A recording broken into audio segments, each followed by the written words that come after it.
You know that feeling when you play a new game and you're surprised by it and it's wonderful and you have just an absolute blast playing this game. And you say to yourself, man, why didn't I know about this before? Why aren't more people talking about this? I need to tell everybody about this because they need to know. And you can't stop thinking about it. When you play a really good game, you're like, oh man, I can't wait to get home and try out this or that, or I can't wait to see, oh, you know what? I just came up with this idea. I've got to try this. Guys, I am in love with this game right now that I want to tell you about called Ivion. I have been obsessed with this for several days now, and I want to tell you guys all about it. So this episode is a review of this game, Ivion. If you have not heard about it, man, are you in for a treat. What is Ivion? So, Ivion is a battle card game. It comes in this box. It's a base set. So it's kind of like a living card game. And right off the bat, first thing I noticed about the box is on the back, there's this big picture that says 810 cards. And I said, man, you had me at 810 cards. With nothing I love better than a huge stack of cards. But is the game really good, right? You could get 1,000,000 cards, but if the game isn't fun, then who cares, right? Man, I got to tell you guys, you're in for a treat with this game, Ivion. So, it's a battle card game. It plays out on a 4x4 grid, so you're not just battling two decks against one another, representing the players. You're also, moving around on this 4x4 grid in order to execute your attacks. So, different attacks will have like a range. That's where the importance of the grid comes in. And then there's different things like, the spaces can be difficult to go across, and so you have to use more resources to go across difficult terrain, things like that. So it's an interesting mechanic. So it's kind of a combination of a tabletop game and a card game, but man, is it fantastic. How does it work? Your deck consists of a specialization, which will be a class. So something like, witch or giant or huntsman or different things. There's a whole bunch of different, I want to say there's maybe like 12 different specializations, and they're all kind of different. You've got your spell casters and that are a little bit long range and maybe not as tough, a little bit lower HP. And then you got your tougher like warriors and steward and ancient and stuff. So like ancient is like really tough, a lot of HP, big like giant type character. And so they're all very different and varied based on what specialization you choose. And so you choose a specialization as your main character, pretty much serves as your main character card, and that determines your HP as well as one of your abilities. And then you also choose two classes, and those will provide other abilities as well, and it's what you build your deck from for each deck. So you'll choose 15 cards from your specialization and then 30 cards from your classes. You can do like 15 from each or whatever. So it makes up a 45 card deck, and that's the deck that you play with. And from the classes and specializations that you choose, you have access to 3, they're called feats, but I call them kind of like special moves. They can be either abilities or traits, so it can be a static ability, or sometimes they'll be like a special attack. So last night I played as the huntsman, which I love, is maybe one of my favorite characters so far.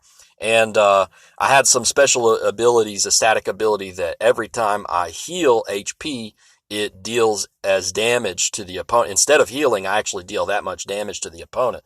So it was pretty cool. I had like several attachments in play that were healing me each turn, and all of that was doing damage to the opponent. It was really interesting. I'll tell you more about that later. But anyway, that's how you make up your deck, 45 card deck, so nothing too confusing there. It's really fun to choose specializations and classes and combine things, and you see some things that you think might not work together well, like, ooh, maybe I could be a giant and a witch, so I'm a giant witch or something. It's really fun to combine different things and see, well, no, that's not the best, or yeah, maybe there's some good stuff, you can tweak it here and there. And two, there's a lot of different specials to choose from. So different decks will play very differently based on the specials that you choose. And there's a lot of variety in that, man. Variety is the name of the game with this, Ivion. You guys are going to love it. But first thing, when you open the box, I'm going to try to replicate this feeling for you guys. You will notice, one, tons of cards, a lot of cards. And there's just these like huge stacks of cards.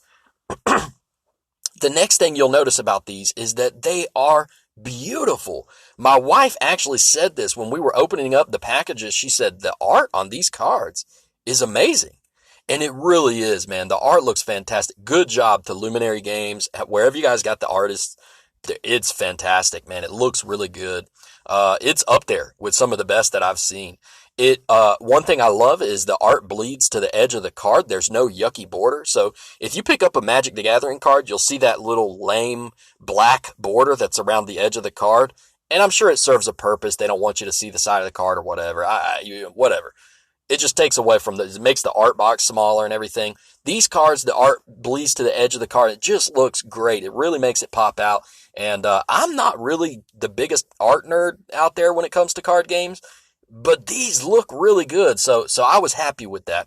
Also, when you open the box, you'll find there's all kinds of dice to track your health. They can track your control, like different afflictions that you can have in the game, and your resources that you use to pay to play cards. There's also tokens for tracking different things. Pretty much everything you need is in here, and it's all fine. And then there's a insert tray. It's a little plastic insert tray in the box that will hold all the cards and tokens. It's pretty sturdy plastic. I know some people like using their custom stuff for games like this. I have found this insert tray to be really good, actually. It has little slots that help the cards stand up on their own, so that you insert, and so that makes it easy to find, like the classes that you're looking for, or the special cards, or the land for the terrain, and different things. You can keep things sorted and organized, and it's really good. I'm glad that they included this. Some games don't include stuff like that, and it's just a pain, because then there's one more thing you have to buy. I have not seen any extra stuff that you have to buy for this game, which is fantastic. I don't know if I've mentioned this yet, but keep this in mind as you're hearing everything about this game. The base set that I'm talking about here is a $59.99 price tag. And I'm going to just tell you right now, spoiler alert, it's worth every penny. You guys need to get yourself ready to go get this game and purchase it right now. But what I haven't even told you about the gameplay yet. I tell you what, let me take a break real quick. When I come back, I'm going to tell you all about the game and how much fun we've been having with it. Cheap Card Gamer is brought to you by Anchor. If you haven't heard about Anchor, it's the easiest way to make a podcast. It's completely free. They have included all the creation tools that allow you to record and edit your podcast right from your phone or your computer. Anchor does the work of distributing your podcast for you so that it can be heard on Spotify, Apple Podcasts, pretty much every podcasting service out there. It's everything you need to make a podcast all in one place. Download the free Anchor app or go to anchor.fm to get started.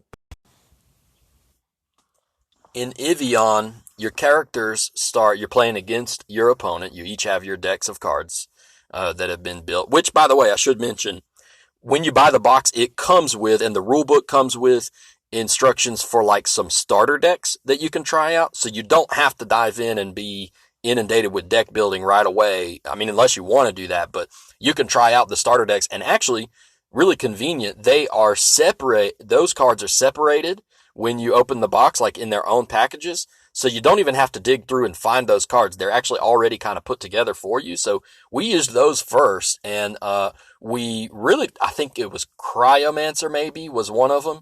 I might be wrong about that, but Cryomancer, he's like, uses a lot of like ice spells and slows down the enemies. And then the other character was the Steward, who's kind of like stalwart, high defense. He's adding to his armor and trying to protect himself and then get in there and make an attack. And so two kind of contrasting styles, and they were really fun to try out. But anyway, how does the game play out? Cards are paid for with resource points called action and power, and you have a dice. You have 1d6 to track each of these. So you have 2d6, one for action, one for power. One's orange, one's blue. And each card is a plus or minus to either of these values. So instead of, in Magic, for example, you have to pay 5 mana. So that means you have to play 5 lands. You can't play this card until your 5th turn or whatever, and then you pay the card. Well, in this game, you can play anything as long as you have the resource points for it. But every turn, you gain 3 action points. And some cards might be like -1 action, +1 power. Or it might be -1 action, -2 power.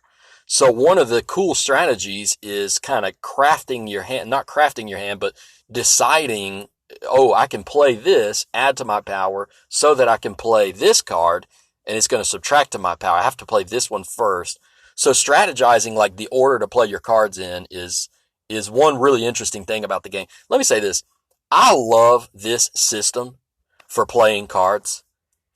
Any time we can get away from the old school, it's just old. It's not old school, it's just old. The old way of like play a land every turn or play an energy card every turn. That's old and it needs to be left in the past. And I'm glad that this game leaves that in the past. Because who out there is excited when you're building a deck of cramming half of your deck or a third of your deck or whatever with land cards that just don't do anything on their own? That's boring. Nobody wants to do that. Publishers, please, if anybody hears this, don't do that in your game. Ivion doesn't have that. The resource system in this game is fantastic. I loved it. It's easy to understand, and it's easy to implement. It's strategic. It's great. And it prevents you from playing, a super powerful, like, for example, my wife was playing a deck with the Giant that has this huge attack for like 17 damage or 20 damage or something ridiculous. But it cost 4 power points, which she kind of had to build up and earn over time. So it makes it worth it for you to play the more valuable cards, or powerful cards, I should say. They cost more. And so it makes sense. It's a good system. I loved it. Your character can be afflicted in one of 3 ways. Oh, and actually, they could get any combination of these at any time based on what the cards say. There's slow, silent, and disarm. So slow will kind of prevent them from moving anywhere. They have to kind of stay in the tile where they're standing on. Silent will prevent them from using certain cards, usually things that are spells or kind of like that. If you're silenced, you can't use those. And then there's disarm. So if there's a weapon that uses an attack that uses a weapon, if you're disarmed, a lot of times you won't be able to play that. Cards have an indication on there, like you can play this, or if you're afflicted by this control, then you can't play this card. That's the way I'm saying it makes it sound kind of confusing. And when I first saw it, it was kind of confusing. But when you actually see it play out, it makes a lot of sense. And you can get rid of the control. It's not hard to get rid of the control because really any resources you spend, you can tick down the number of control you have. So, and a lot of cards don't inflict any kind of control. So it's just something to look out for. I found it as an added complexity of the game, which was good. It was good for strategy. So like when I was using the Cryomancer, there was a lot of stuff that slowed the opponent and kept them from moving. And I found that as a cool mechanic because, some of the like spellcaster type characters, they're going to utilize the control a lot on their opponent and try to prevent them from playing cards. And then the bigger, like beefier warriors and stuff maybe aren't as concerned with that. They just want to get through the control so that they can hit you with a big attack. And so it's a cool system. I like the control system. I was intimidated when I first saw it, but when you actually try it, it works out well. And I really enjoy it. I now think, oh man, what can I do to like increase the control to make it harder for my opponents? But in the game, it's pretty standard stuff. You take turns.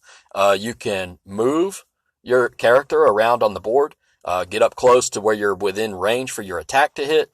Play whatever cards you have, whatever makes sense, and you strategize how to do that with your resource points. You can utilize your abilities, those special abilities you have 2 or 3 of at the beginning. They stay in play for the whole game, so you can always use those cards.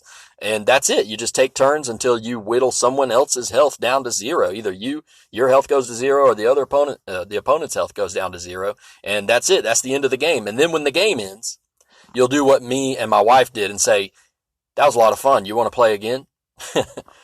We have found ourselves saying that after every game because it's so good, guys. I'm telling you, you got to check this game out. The final things that I'll say about this game. Oh, one thing I forgot to mention.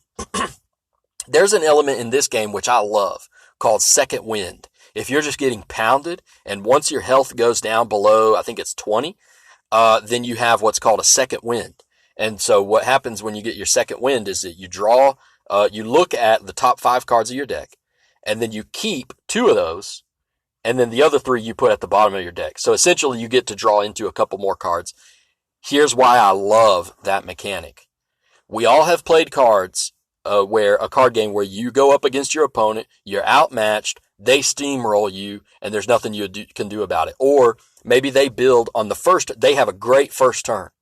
And so they build this advantage that there's just no way for you to overcome. And so you can never get back out ahead because they got a good jump start on you.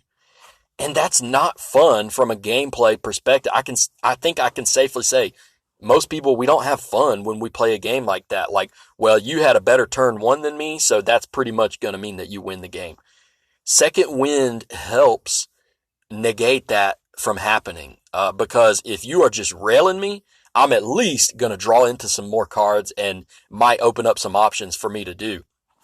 And it's really good. There was even some characters that, like, when you get a second wind, you do this or that and it makes it even better.